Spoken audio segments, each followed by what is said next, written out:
The German officer sat ramrod straight in the folding chair, jaw set, eyes cold. He had been captured 3 hours earlier, somewhere in the mud and chaos of the Western Front, and now he was sitting across from an American general in a tent that smelled of diesel fuel and damp canvas. He had a plan. He was going to do what German officers were trained to do when captured by the enemy: stall, intimidate, and reveal nothing.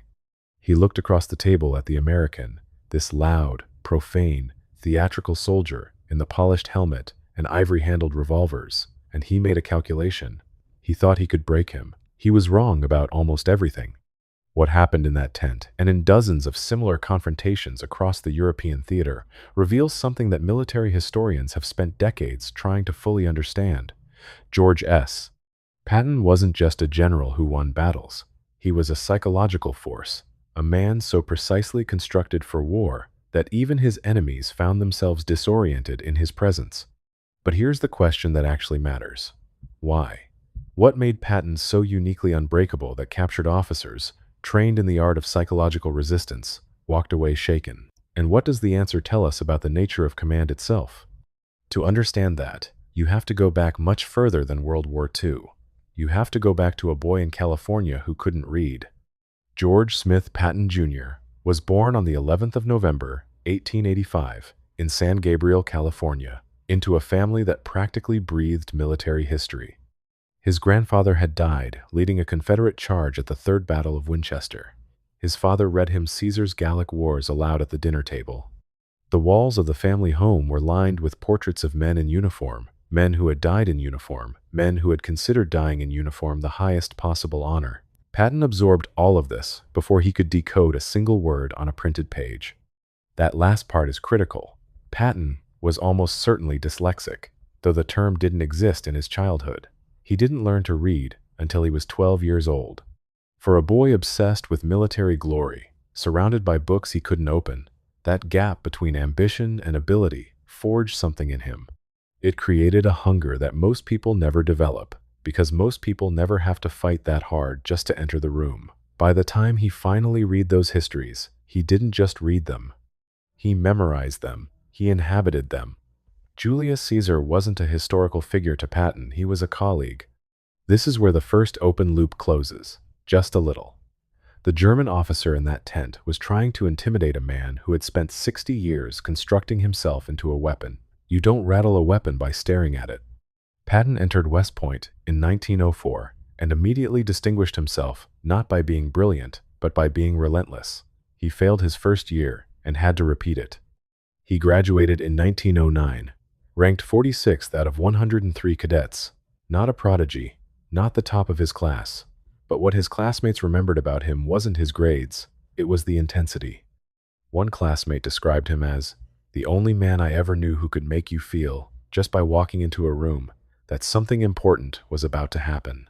He competed in the 1912 Stockholm Olympics as a military pentathlete, swimming, fencing, shooting, running, and equestrian riding. He finished 5th overall, but in the shooting event, he argued that a bullet had passed through a previous hole in the target, robbing him of a perfect score.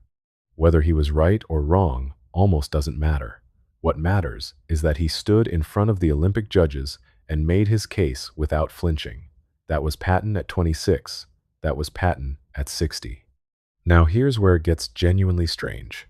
Patton believed he had lived before, not metaphorically, not as a philosophical position. He believed, with complete sincerity, that he had fought as a soldier in ancient Carthage, in the armies of Alexander the Great, under Napoleon, at Crécy, at Waterloo. He wrote poetry about it. He described arriving at ancient battlefields in Europe and knowing the terrain before he'd seen a map. In 1943, when Allied forces landed in Sicily, Patton reportedly stood on a hillside overlooking the plain of Syracuse and recited from memory the positions of Carthaginian troops who had fought there 2,000 years earlier, then turned to his aide and said, simply, "I was here." His aide, General Hobart Gay, later confirmed the story. Make of that what you will, but consider what it does to a man's psychology. If you genuinely believe you have fought and died for civilization across 3 millennia, a captured German officer trying to stare you down is not particularly frightening. You've faced Hannibal. You've faced Napoleon. You face the thing behind the thing. Now back to that tent. The specific confrontation that best illustrates this dynamic occurred in the spring of 1945, as Patton's Third Army was tearing through Germany at a pace that stunned even Allied planners. A captured German Oberstleutnant, a lieutenant colonel, was brought in for questioning. He was SS, which meant he had been trained specifically to resist interrogation, to project dominance, to treat capture as a temporary inconvenience. He refused to stand when Patton entered. He sat with his arms crossed. When Patton's interpreter began the questioning, the officer responded not with information, but with a lecture delivered in precise, contemptuous English about the inevitable German counteroffensive that would push the Americans back across the Rhine. There are several accounts of what happened next, and they vary in detail, but they agree on the essential fact. Patton laughed. Not a polite chuckle, not a diplomatic smile, a genuine, full-throated laugh, the kind that fills a room. He pulled up a chair, sat down across from the man, and began asking questions about the German officer's specific unit, its last known position, its fuel status, its casualty rate, not as interrogation, but as conversation, as if he were catching up with an old acquaintance, as if the German's psychological gambit had simply never happened. The officer, by multiple accounts, was visibly destabilized. He had prepared for aggression, for threats, for the kind of blunt American intimidation he'd been briefed on. He had not prepared for a man who found him genuinely interesting.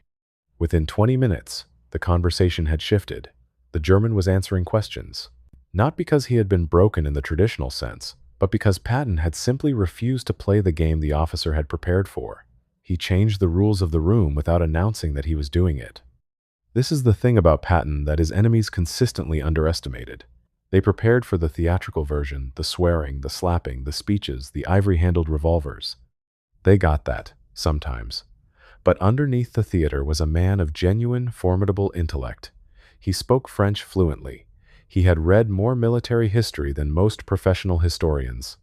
He could discuss the logistics of Caesar's Gallic campaigns, the way a modern general discusses supply chain modeling. The performance was real, but it was also a distraction. While you were watching the revolvers, the mind behind the eyes was already 3 moves ahead. His Third Army's advance through France in the summer of 1944 remains one of the most staggering logistical achievements in military history.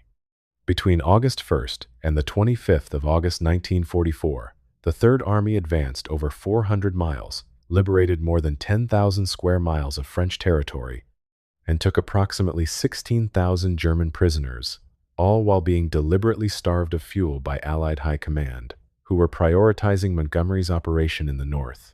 Patton kept moving on fumes, literally and figuratively. When his tanks finally ran dry near the Moselle River in September, he was furious not because he was tired, but because he believed he could have ended the war 3 months earlier if they'd given him the gas.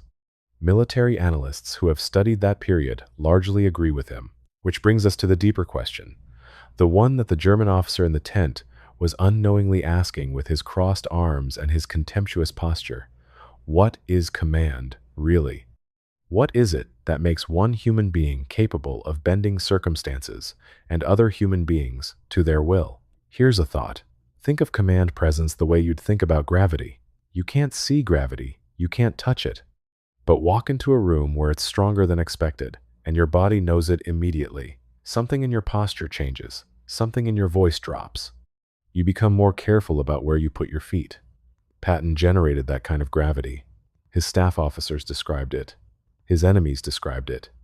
Even Eisenhower, who spent years managing Patton's catastrophic tendency to say the wrong thing at the wrong moment, described it. I have known few soldiers, Eisenhower wrote, who could inspire troops to the extent that Patton could. What's your take on this? Do you think that kind of presence is something a person is born with, or something they build through decades of deliberate construction the way Patton did?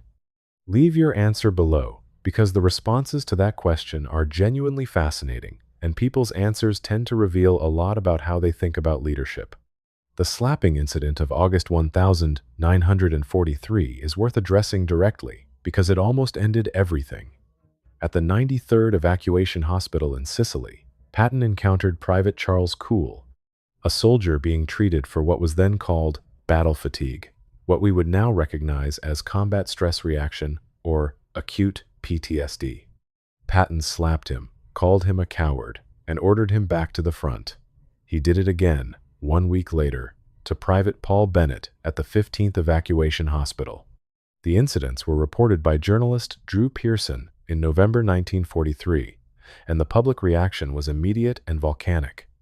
Eisenhower received thousands of letters demanding Patton's dismissal.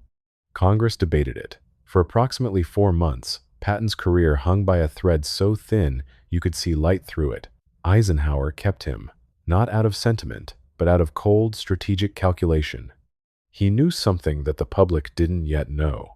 The Allies were planning D-Day, and they needed Patton precisely because the Germans were terrified of him. Operation Fortitude, the elaborate Allied deception designed to convince Germany that the Normandy invasion was a feint and the real attack would come at Pas de Calais, was built in part around Patton. The Germans believed that the Allies would use their best general for their most important attack. So they kept waiting for Patton to appear at Pas de Calais. And while they waited, the real invasion at Normandy succeeded. Patton's disgrace became, inadvertently, one of the most effective strategic deceptions of the entire war. There's a bitter irony there that Patton himself acknowledged. He had been sidelined for losing his temper, and in being sidelined, he had helped win the war. He wrote in his diary, "I am not a goddamn actor, but apparently that's what I am." He was wrong about that too, in the most interesting possible way.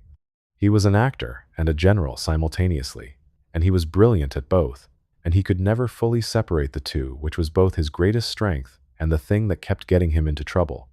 If you find yourself drawn to stories about the psychology of leadership under pressure, the way certain individuals seem to operate on a different frequency than everyone around them, then you might want to subscribe. Not for me, but to be part of a community of people who think seriously about what separates ordinary from extraordinary, in war and everywhere else.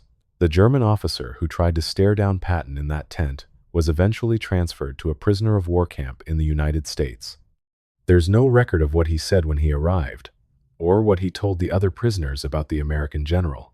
But we know what German officers, collectively, said about Patton throughout the war. Field Marshal Gerd von Rundstedt, when asked after the war who the most dangerous Allied general was, answered without hesitation, "Patton, not Eisenhower, not Montgomery, Patton." Von Rundstedt explained his reasoning in a post-war interview. He was the only one who was not cautious. He meant it as a military assessment, but it was also a psychological one. George Patton died on the 21st of December 1945, from injuries sustained in a car accident near Mannheim, Germany. He was 60 years old. The war was over. He died before he could be sidelined again, before the peace could fully diminish him. Some of his biographers have noted, with a kind of careful delicacy, that this was perhaps the only ending that suited him, a soldier's death, even if it came from a collision on a quiet road, rather than a battlefield. He had told people for years that he expected to die in battle. He had told people for years that he had died in battle before, many times, across many centuries. Maybe that's why he sat down across from that German officer and laughed. He had already lost everything, in a dozen different lifetimes. There was nothing left to be afraid of. The officer in the tent had tried to intimidate a man who had been building himself, deliberately and obsessively, for exactly that moment for 60 years. Or 3,000 years, depending on who you asked. He brought a stare to a gunfight, and Patton, as he always did, brought everything else.